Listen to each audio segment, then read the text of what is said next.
Well, the province says a new phone line for people with opioid addiction will offer help that very same day. How would it work and will it make a difference? We'll speak with Minister Jennifer Whiteside. And vandalism has shut down the only outdoor public pool in Maple Ridge. So no pool for public swims and lessons for weeks. We'll talk to the mayor who says there's a sheer lack of pools in his growing community. What's it like where you live?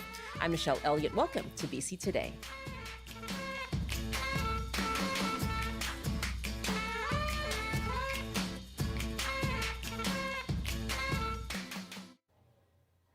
Toxic, unregulated drugs is now the leading cause of death in BC for people between the ages of 10 and 59. An estimated 125,000 people live with opioid use disorder, which means chronic and problematic use of opioids. Now, the province says a new phone line will connect people with opioid treatment that same day. So how will the Opioid Treatment Access Line work, and will it make a difference? Jennifer Whiteside is Minister of Mental Health and Addictions for BC. Good afternoon, Minister. Good afternoon, Michelle. Thank you very much for joining us. Why a phone line? Where did this idea come from? Well, we know that other jurisdictions have a phone access to services. Health authorities themselves had been starting to scale up phone access. And in Vancouver Coastal, a key part of the Road to Recovery program that we're scaling up is a central access line that people can call into, or their loved ones, or people who are working in an overdose prevention site and advocating for someone can call into to connect to care. So we understand how critical it is that when somebody is in that moment when they want to reach out for support, to have somebody at the end of the phone. And so this is an additional, this is part of Road to Recovery, but it's an additional pathway for access, specifically to connect people with medications that can help them manage withdrawal, what is called opioid agonist therapy, or OAT therapies. Mm-hmm. Okay, so can you take me through what happens when someone calls? Who would they be connected to, and what happens then? Yeah, so if somebody calls the line, they will be connected to a clinical team, to a doctor or a nurse who can do a clinical assessment. And if it's appropriate, then prescribe them with a medication such as methadone or Suboxone or Cadian, which again are medications that help stabilize people and help them manage the process of withdrawing from opioids. And that will be connected, that prescription will be connected to a local pharmacy, so that they can go wherever they are in the province to a local pharmacy, pick up that prescription and start right away on that medication. They will also be connected with a local care team. All health authorities have local nurse liaisons who will be part of this program, who are connected to the overdose outreach teams and the teams that we have in health authorities that provide care and support and access to people who are seeking different kinds of treatments. We're talking about, in many cases, a vulnerable population here, perhaps an unhoused population. I'm wondering about the logistics and how this would work in real terms. How do you get a prescription to someone if they don't have a regular phone? How do you follow up? I'm wondering about, the phone number, which is 1-833-804-8111. It's open from 9 to 4 p.m. So it's a fairly long number, unlike, the 310 that we have for mental health, available only from 9 to 4. So aren't those just barriers for people who, as you say, need it in that moment? Well, Michelle, there's no question that that this is one step that we're taking, and there's much more that we need to continue to work on. But this is a really important step that will open up access, particularly for people who may be at work during the day. They may not be able to take time out to do to go to see a doctor, or to go to a clinic, or to go to a rapid access addiction clinic in order to get help. There may be people who don't want to talk to their doctor about an addiction challenge that they're experiencing. It's one way of helping people to manage the fear and stigma that's often associated with addiction, and to provide, again, another point of access. you're quite right about vulnerable populations and needing to have additional supports for and different pathways for people for whom this line or making a call is not something that they can manage to do. And that's why we're working with health authorities to scale up the kinds of programs that they have that are specifically about outreach to people who are unhoused and particularly vulnerable. And you're working with health authorities, as you mentioned. How would the longer term treatment work in regions where services are not as available as perhaps Vancouver coastal? Yeah, I mean, and that's a really important point, and that's what's so critical about this, about having a provincial access line, is that we can connect people in rural areas with pharmacies that are that where they can identify people who can prescribe the kinds of medications that are needed, and connect them with local care providers, and connect them in with the health authority processes that can connect them to local care. This is again one point of access to one pathway to that open door. And there are a number of other steps that an individual will need to take from here.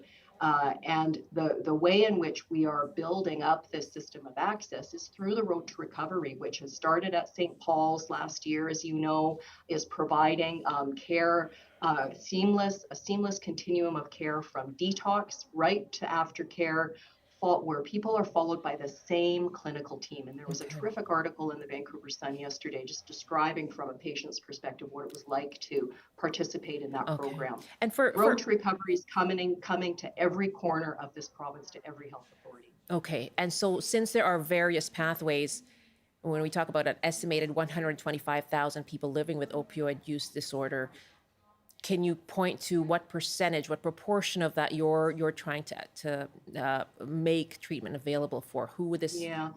actually make a difference for?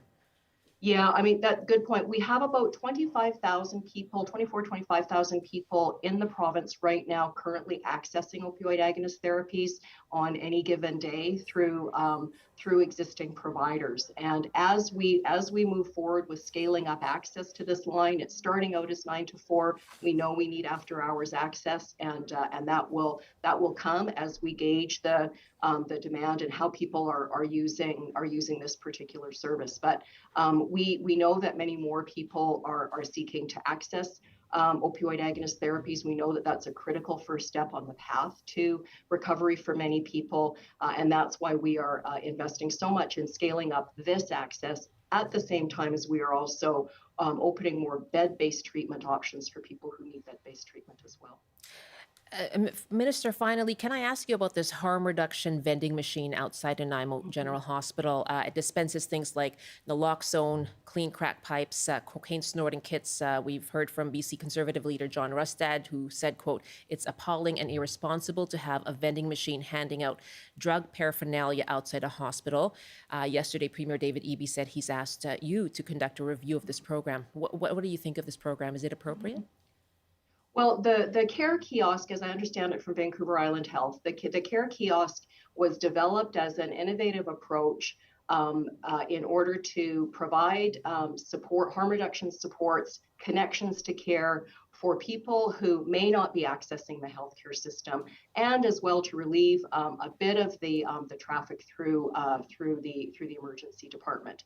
That kiosk also has options for people to find out about treatment options and treatment pathways in their area. So it's overdose prevention. It's sort of all of the range of harm reduction supplies. It is there are peer workers associated with filling the supplies in that machine, and meant to be around to connect with people who may be using it.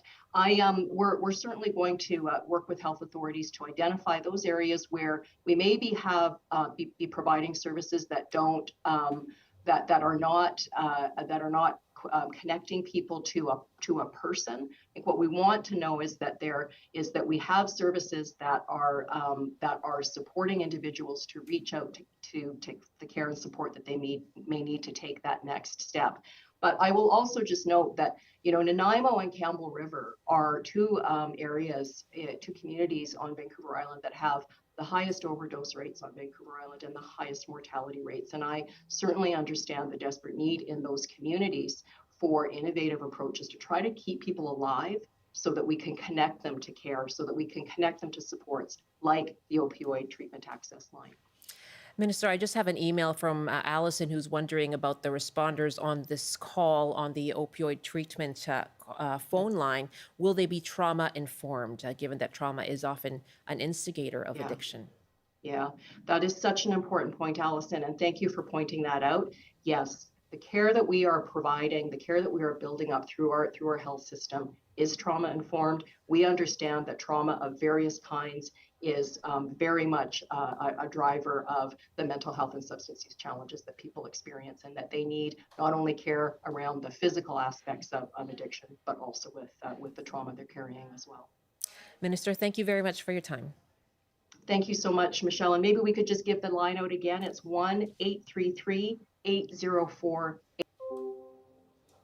Okay, we've lost our line with the minister, but we do have that phone number here for you. Minister, thank you for your time. Jennifer Whiteside, Minister of Mental Health and Addictions. We also have the number on our screen if you're watching us on YouTube. It's 1-833-804-8111,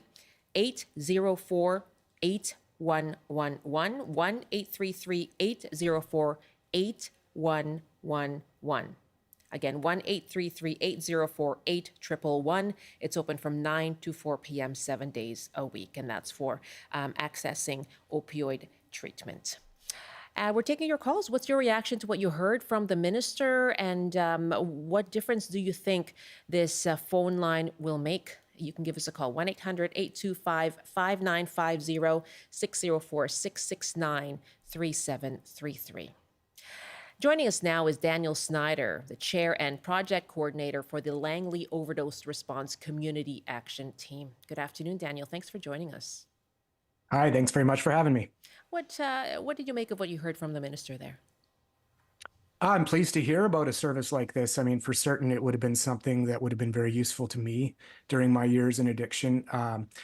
There was a point in time in which I tried to access opioid agonist therapy. It was very difficult to do in my community. It was not easily available. And then more importantly, into that trauma-informed point that was just brought up, the service that I did access did not empower me, did not give me agency. I was, really poorly treated and experienced the stigma that so many people with substance use disorders do experience when dealing with healthcare.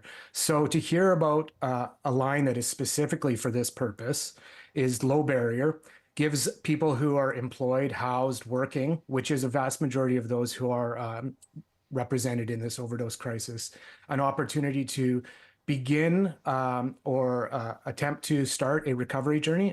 I'm all for it. It's one of many things we should be doing. As she mentioned, as the minister mentioned, it's one of the pathways to treatment.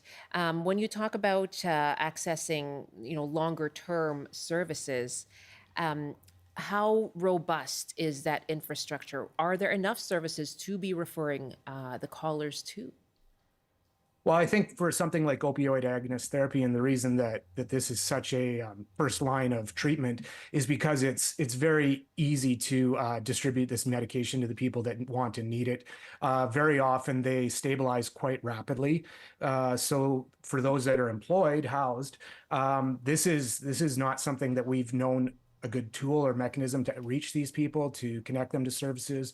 Many of them, I was working paycheck to paycheck, did not have the luxury of being able to take days and time off work to see doctors. So being able to call a phone line is a major bonus. And I think as long as we're seeing that people are treated with respect when they access the pharmacies that are going to provide these medications, perhaps, and I'd be curious to learn about how they're going to provide that medication, if it needs to be witnessed, if there's kind of going to be punitive urine screens, if they're only going to get one day at a time. Those kinds of things are important questions for me, because often we find that once a person is placed onto a medication like this, that they don't receive the wraparound supports and the connection that they need to continue that recovery journey. Okay, let's take a call asking you what your thoughts are on this new phone line that offers to provide people with immediate day of access to opioid treatment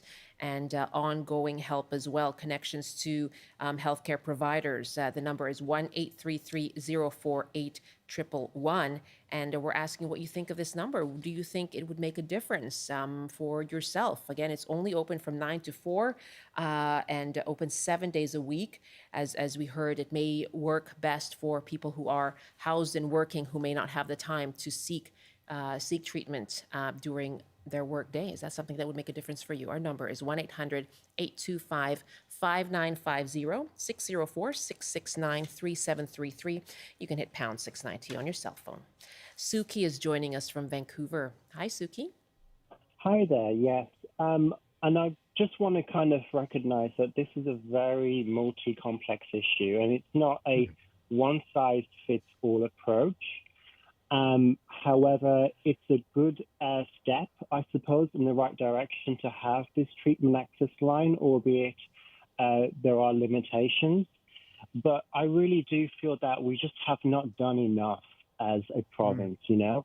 We have, you know, in the past only dealt with just safe supply, and in turn, as we've seen, those safe supply pills, they've been exchanged for hard drugs or for cash, and then sometimes that safe supply ends up with teenagers who are looking to experiment, and then they get hooked on, and then they have to then start taking the hard drugs, which is then obviously a vicious cycle. We don't want to obviously carry on in this kind of cycle, but I really think that we really need to focus on 4 pillars, and safe supply is definitely one of them.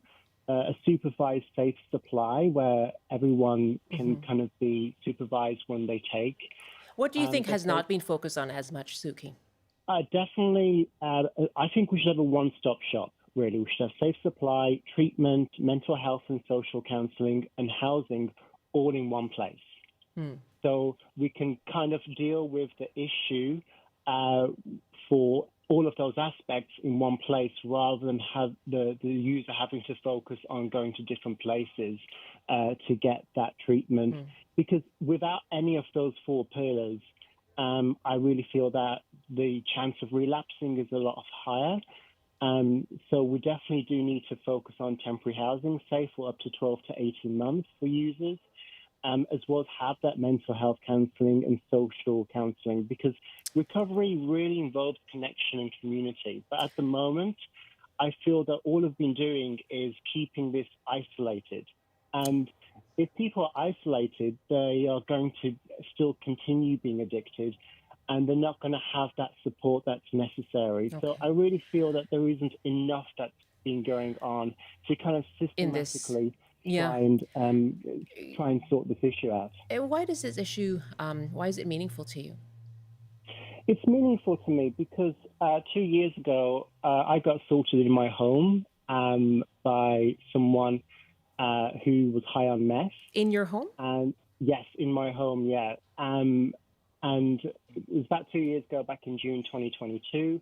Didn't show no signs. All of a sudden, they just got the kitchen knife, and I knew a few karate moves, and I got them on the floor. The police came straight away. But, you know, he's Indigenous. He was 18, and I really felt sorry for him that he, you know, was affected, you know, in this, with being addicted, so to say, with meth. So that really opened my eyes up to know that it's not just obviously what we've seen downtown East Side, but it's definitely something that is certainly affecting a lot of people, and we just don't see that in the community. As we heard as well, you know, the need for the trauma-informed treatment and counseling. Suki, thank you so much. I appreciate your spending so much time with us. Thank you. Thank you. A lot of points there that he's made, Daniel. And first, I guess I'll ask you, you know, talking about the need for the multi-pronged approach. We keep hearing that it is a multi-pronged approach. There are all these announcements of more treatment beds, the phone line today. We've had safer supply, a limited amount of safer supply. So how do you integrate all of that in the way that Suki's been talking about? Yeah, well, I'm glad he made that point because we keep saying this, and I think this is understood by virtually everyone except maybe politicians who would like to believe that there's one solution and it's theirs. So yeah, we need a multi-pronged approach. We need all these tools in our toolkit, and I think one of the unfortunate things that is not talked about enough is that we do continually conflate the toxic drug poisoning crisis with an addiction crisis. And while addiction is a major issue, if we resolved it overnight, if everyone in Canada was suddenly free from their addictions, we would still have a toxic drug poisoning crisis on our hands. It's not something that we seem to be able to admit, but many people use drugs, access the illicit drug supply, and would not qualify for a substance use diagnosis, would not benefit from being on opioid agonist therapy, would not need to or want to go to a treatment center. And a lot of these people that are using drugs, dare I say, responsibly, or at least on an occasional basis, are hidden. They're the people we cannot reach and cannot access and will not talk about it because of stigma. Another to Suki's point, and I really appreciate all the points he did make. I do think, again, that the diversion of safe supply is overblown issue. It's not to the level or extent that the political rhetoric has made it out to be. And while there are concerns there, perhaps safe supply in itself has a branding problem. We haven't talked about it in a way that builds understanding amongst the general public. Yeah, I do. Pardon me, I do want to ask you about that. That was going to be my next follow-up question, was that issue of diversion that Suki raised. There has been acknowledgement that it happens, but the extent of it is where the debate can take place. Here we are, we're approaching August 31st, right? Overdose Awareness Day. What's going through your mind as we approach this day at a time when there is, as you say, there's politicization of this issue? On the one hand, you have advocates, you have the provincial health officer saying safer supply needs to be expanded. That's been turned down by the ministry, but you have other politicians who say there's been too much focus on harm reduction. How do you approach Overdose Awareness Day amid the polarized debate that we have now and politicized debate? Yeah, absolutely. Well, it's really, for me, about building bridges. The diversion of prescription drugs is not a new thing. In fact, the first opioid that I ever consumed over 25 years ago was diverted hydromorphone. So it's simply a hot topic right now. It's not a new thing. But for me, it's really critical that we build bridges between the harm reduction and recovery kind of pathways. These complement one another. They're not in opposition to each other. I know for certain that I would not be here today if it wasn't for both harm reduction and recovery working in tandem during a period of about 15 years. And I think we need to emphasize the fact that for people who are struggling with substance use disorders, the average experience is recovery. The vast majority of people do recover from their addictions, but it is a process of time. We know that with opioid use disorder, the average person or the average addiction actually spans a period of nearly 15 years, and that person enters and leaves treatment about 5 or 6 times.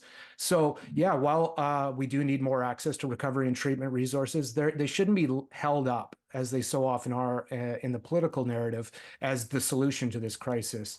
We need to recognize the driver is and always has been unregulated, illicit market of drugs that is controlled by organized crime, and which we as governments and as a society have essentially ceded the control of these drugs to criminals, rather than deciding that we should take it into our hands and regulate the way we have done with alcohol when prohibition of alcohol backfired on us. So for me, at Overdose Awareness Day in Langley, we have harm reduction people beside recovery agencies. We have people speaking on the stage that are FTIR drug checking technicians. And then we have people working in abstinence-based recovery, also sharing their stories. Many people, many pathways, many needed solutions. So I'm open to all of these things, and why advocates are so often, painted into a corner as though they have a dream and it's a panacea. There's no panacea. This will always be with us, right? So we need to find a compassionate way to support those that are currently struggling. Daniel, thank you very much for your time. Thank you. Daniel Snyder is the chair and project coordinator for the Langley Overdose Response Community Action Team. 12:30 now. This is BC Today here on CBC. It's time for your CBC News update and some breaking news from Robert Zimmerman.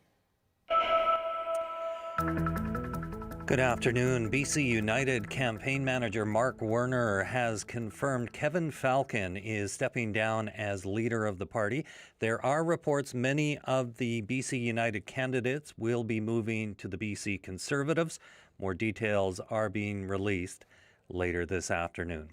Workers at Metro Vancouver's Handy Dart service have rejected a final contract offer, and their union says it could soon issue strike notice and reduce services.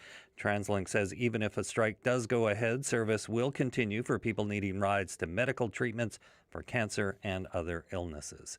And a senior is being treated for serious injuries after what police describe as a violent carjacking outside the Prince George Airport over the weekend.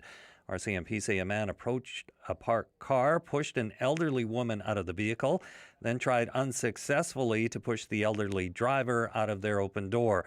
Police say the vehicle accelerated and crashed after a short distance, causing the driver to be hurled from the vehicle while the suspect drove off.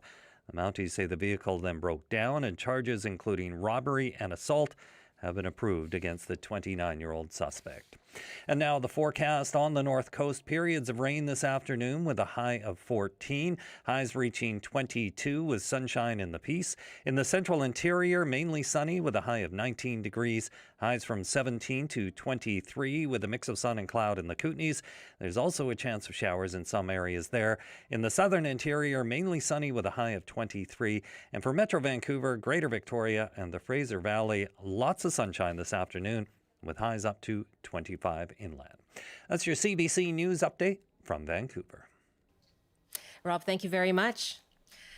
We're going to follow that big breaking news in provincial politics now. As you just heard from Rob Zimmerman, the BC United have suspended their campaign, and party leader Kevin Falcon will not run in the upcoming provincial election. Some candidates will now officially switch to the Conservative Party of BC. We're going to take your calls on this. Give us a call right now, 1-800-825-5950, 604-669-3733. Let us know what your reaction is. This is still a developing story. We're just getting details of it now. We are chasing political scientists for you as well, but it's certainly big breaking provincial news, provincial politics news.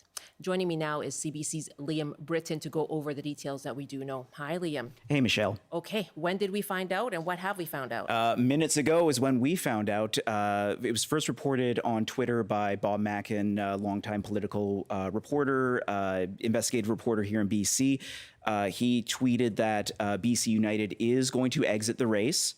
And we have confirmed with BC United campaign manager Mark Werner that there is truth to that rumor. How much truth? We're still waiting to get details about exactly what's going to happen.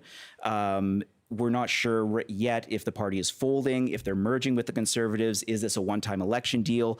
But we do know that Kevin Falcon is going to step down from his position, he's going to step down, but we're not sure. Is that party leader? Is that MLA? Is he running in the race? We're still waiting to hear from that, unless Rob has more on that in the last 30 seconds 30 or so. seconds or so. We are certainly, this is just coming in now, and we do again have requests out to political scientists. We'll put out a call, obviously, as well to Kevin Falcon. Liam, perhaps we can go to the background of this. As we said, some BC United candidates are going to be moving to the BC Conservatives. But over the last few months, what have we seen when it comes to this race and the performance in the polls of the BC United Party? Well, it hasn't looked great for BC United. That's putting it lightly. The last polls that I've seen have them in either third or fourth place. They're kind of neck and neck with the Greens in that way. I think there was talk of single-digit seats for United. So obviously things were not looking great for them with this October 19th election coming up. And of course, we've seen some sitting MLAs and candidates move from BC United over to the Conservatives. some high profile as well. Liam, thank you so much for coming in. I realize this is breaking news. I appreciate your coming in with the scant details we have right now. We'll continue to follow it, of course, this half hour. Thank you. Thanks, Michelle. CBC reporter Liam Britton. Well, we are taking your calls on this. What's your initial reaction to this news that we are just learning that the BC United Party is folding its campaign? Kevin Falcon stepping down. We are taking your calls, your reaction to this right now. 1-800-825-5950, 604-669-3733. We'll put a call out to Kevin Falcon as well. But I'm told now that John Rustad, the leader of the BC Conservative Party, will hold a press conference coming up at 2:40 this afternoon, in just a couple of hours from now. Taking your calls. Bonnie is on the line in Victoria. Hi, Bonnie. Bonnie, are you there? Oh. Hi, Bonnie.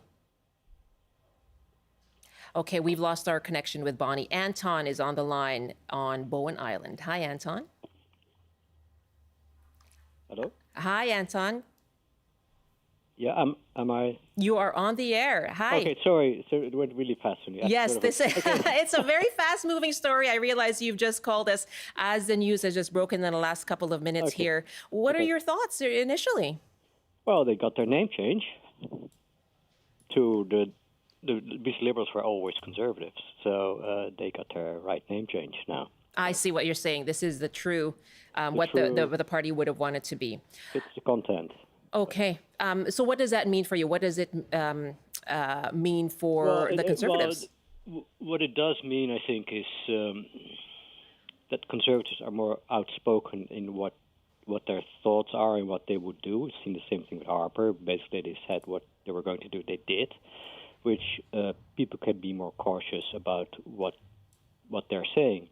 Whereas we've seen with federal Liberals and also provincial Liberals, they say things and they do something different, which is always a bit problematic. What do you take when it comes to Kevin Falcon? What are your thoughts on that? I don't have much thoughts about him, to be honest. Okay. Well, what does this mean for how you're going to vote? What do you think this means for the election itself?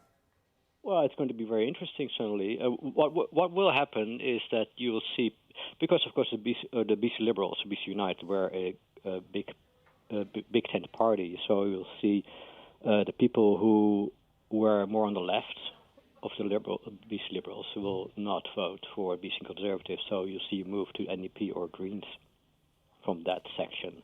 So, and which is, which is understandable, and people more on the right will probably go towards more conservative. Although I must say that some of the things that Rustad and the Conservatives have been saying are really reactionary and really close to far right. So true Conservatives might not want to do that at all. So we'll see. Yeah, we'll see what the comments are throughout the afternoon. I'm sure they're going to be coming in fast and furious, and we'll see what the impact will be on the election as well. Anton, really appreciate your calling so quickly. Thank you. Okay, bye-bye, Michelle. You take care. Bye-bye. Stephen is up next now in Richmond. Hi, Stephen. What are your thoughts? What's your reaction to this news that BC United is folding its campaign, suspending its campaign? I should stick to that wording. I mean, thanks. I actually live in Kevin Falcon's district, so I'm not surprised by this news. I think the party has been sort of losing steam over the past few months, if not years, just with the name change and everything. I think, ironically, maybe looking back, maybe they probably would have wished that they stuck with the BC Liberal brand, even though obviously they're not affiliated with the federal Liberal Party. I think it gave them some kind of centrist image. And I think now looking at the BC Conservatives, again, ironically, they're not affiliated with the federal Conservatives, but they might have to deal with that perception now as well. I think in the upcoming election, I'm probably going to lean towards voting for the NDP just because I trust their record, and I think they've been competent as incumbents, and I'm just not sold on the opposition, which is a shame because I think the Conservatives really have a chance to kind of pick up on the BC Liberals brand and their sort of more center-right policy, but unfortunately, I'm not sold on the fact that so many of their candidates have so openly embraced conspiracy theories. Stephen, you started off by saying you're in Kevin Falcon's riding. What do you make of his performance as party leader? Well, I mean, I have to be honest, I haven't really followed any specific things he's done. I think most of my exposure to him have been sort of like ads here and there where he's been sort of making these short videos criticizing various NDP policies, which is fair, but I think I actually was thinking to myself recently, like how I'm gonna vote in the upcoming election, because in my writing, I don't think they're going to vote for the NDP, but I was really thinking like maybe like there could be an upset even in this, deeply conservative riding here, and a lot of people might be willing to give the NDP a chance, even though they haven't really had good results in this district. Stephen, thank you so much for calling. I really appreciate it.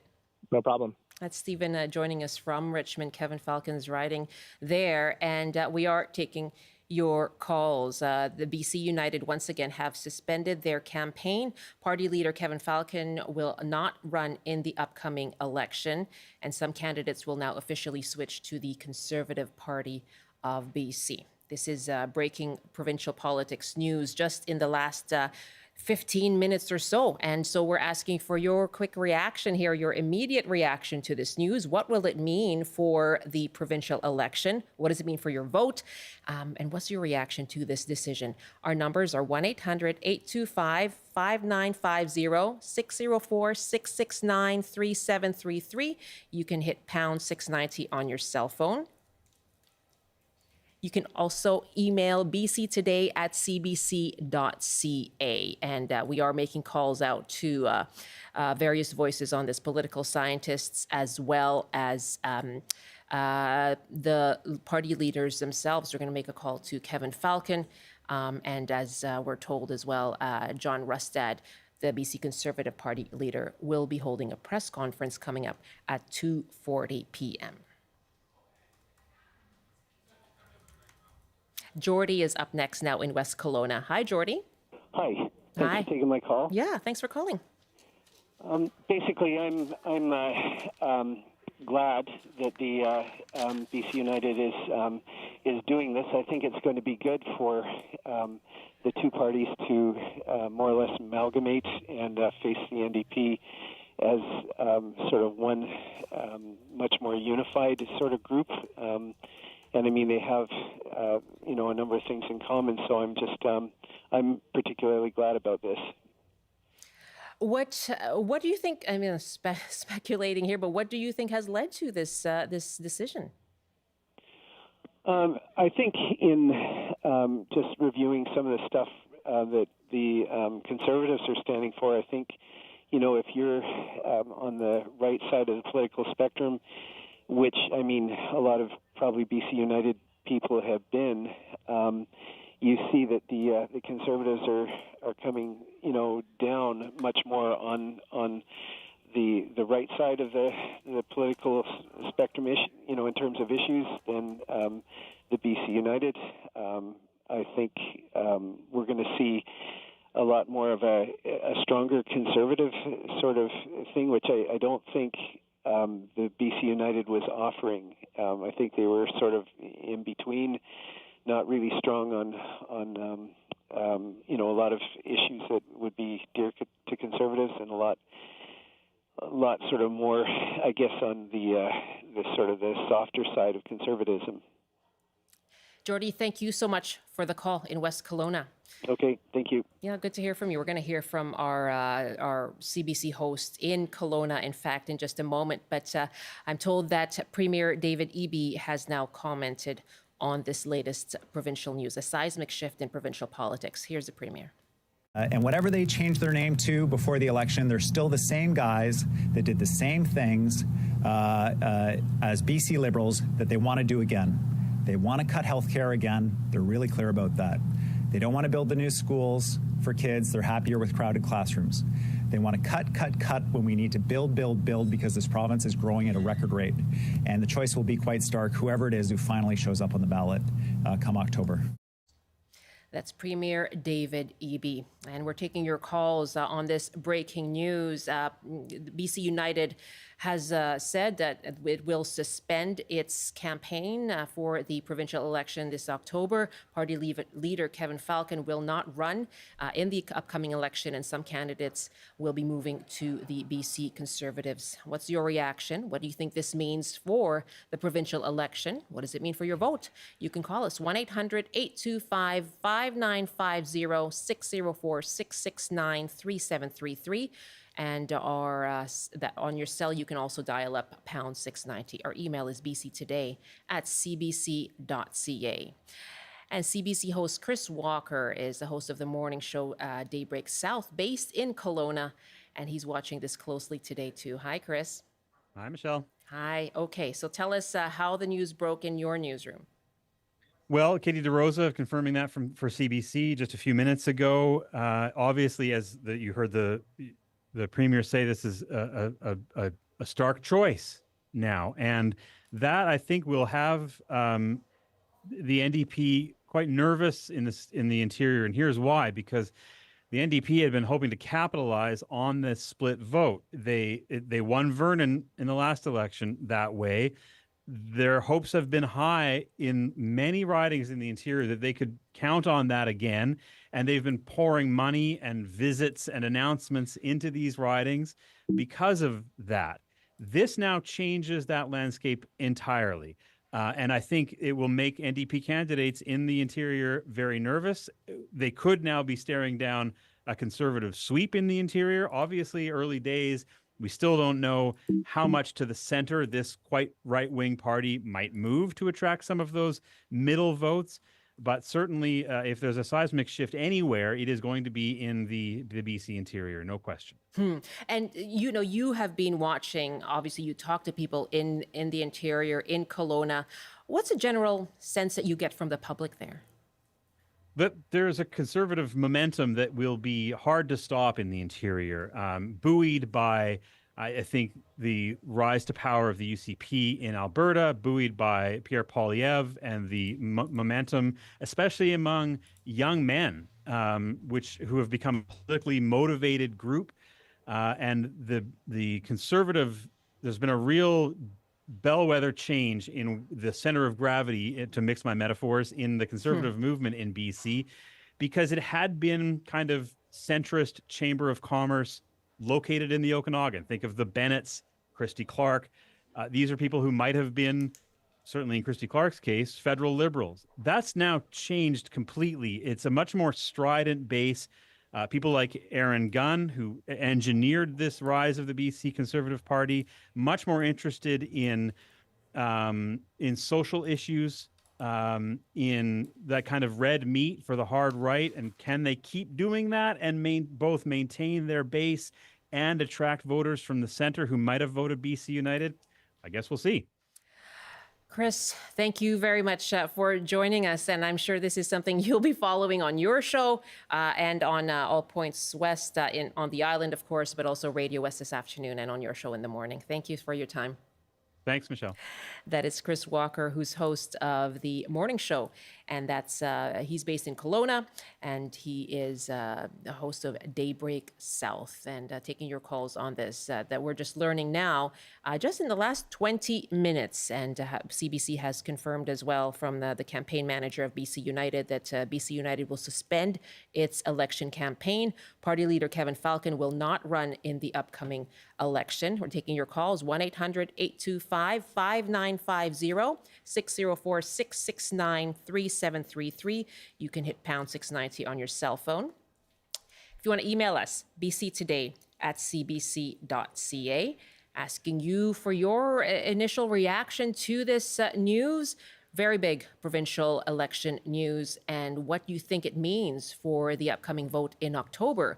What does it mean for your own vote? Let's take some more calls now. Steve is on the line in Penticton. Hi, Steve. Good afternoon. Hello. Good afternoon. Yeah. What are your thoughts as you hear this news?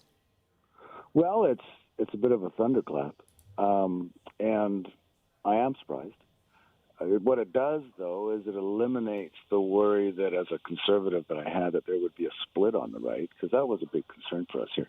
I thought your last speaker, Chris, I thought he hit all the nails on the head there. I think I agree with everything completely as to what he directed that way. There is a movement here in the South Okanagan and in the Okanagan.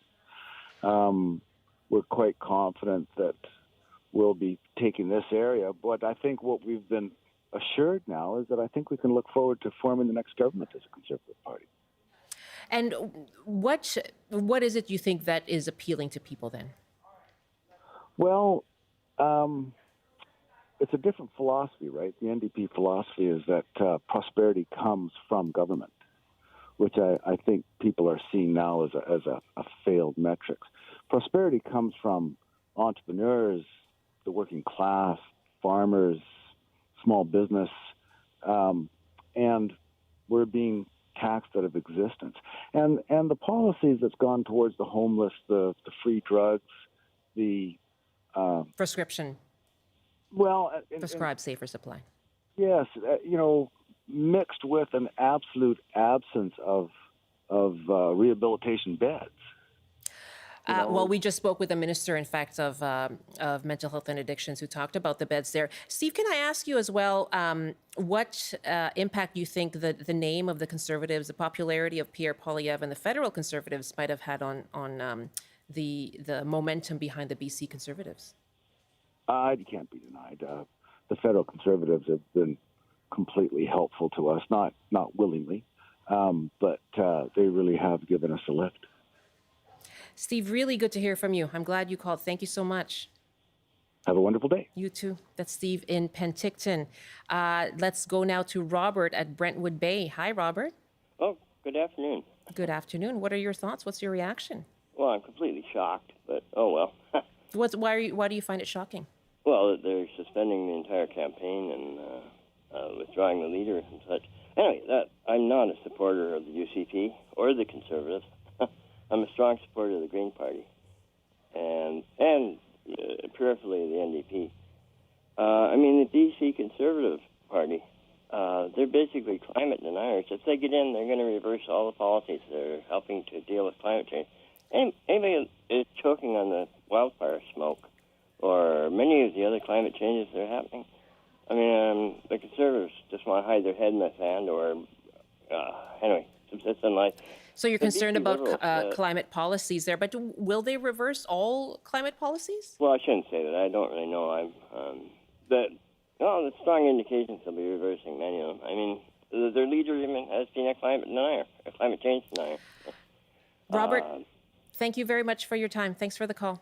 Okay. Also, at least we'll have a clear choice this time. I really hope we don't go backwards on climate change policy. Yeah, that seems to be something that's a theme in the reaction that we're getting. It was the same from our previous caller as well. Wherever you're on the spectrum politically, it seems to be things are becoming clear. And he was talking about the concern around the split in the vote on the right and how this to him would address that. So, and you're talking about making things more clear for you. It sounds like you support the NDP. So it seems to be a theme in the reaction that we're getting here. Taking your calls now, to news that we have heard from BC United campaign manager Mark Werner confirming that Kevin Falcon will step down and that the party has suspended their campaign. You can call us now. We have about 3 minutes left in the program. 1-800-825-5950, 604-669-3733. Peter is on the line in White Rock. Hi, Peter. Hello. Thanks for your call. What do you think? Well, my first point is that I think that this collapse represents a lot of the confusion among these right-wing parties. And like your previous caller was saying, especially when it comes to the environment and taxes, I think there's more or less a consensus among most economists that a carbon tax is absolutely the best way to deal with the climate crisis, as long as that includes rebates to us working class people who pay it. And it's rather ironic because a couple of years ago, Kevin Falcon was saying that the cost of gas, which was really high then, was the NDP's fault, and now that it's at a record low, there's nothing about that. I think their policies generally from both of those parties, they're trying to be populist, but they're very confused, and that's part of the reason for this confusion between who they're going to support. Peter, thank you for the call. Thank you. Let's try to get as much reaction as possible here. Rob in Vernon, hi. Go ahead on your thoughts regarding BC United suspending their campaign. Yeah, I'm really disappointed that they're doing that, because what's happening here is politics in British Columbia is becoming simply a left and right form of politics. It's going to be us against them. There's no more middle ground. I consider myself to be a small L liberal progressive person, and I see this move to the Conservative Party as being extremely dangerous. I agree with the two callers before me about their comments regarding the Conservative Party. What prompted my call was Mr. Rustad's absolutely absurd position on harm reduction when it comes to the opioid crisis. I'm an alcohol and drug counselor, and quite frankly, I don't think he knows what he's talking about. What I'm concerned about in this uber conservative area that I live in, the Okanagan, is that it's only going to get worse, and policies are not going to have common sense, and they're going to be politically driven, dogmatic, and aggressive. Thank you for your call. That's Rob in Vernon, and let's try to quickly, just 30 seconds, Rob in Vancouver. What are your thoughts? Hi. Just makes me wonder if people don't really know that much about politics. I've anecdotally heard a lot of people be very surprised that BC Liberals had nothing to do with the federal Liberals. And lo and behold, they changed their name and then they just tank. I'd be curious to see a survey done on that, how many people knew that they were a right-of-center party and not a center party. Rob, thank you very much for wrapping up our conversation here.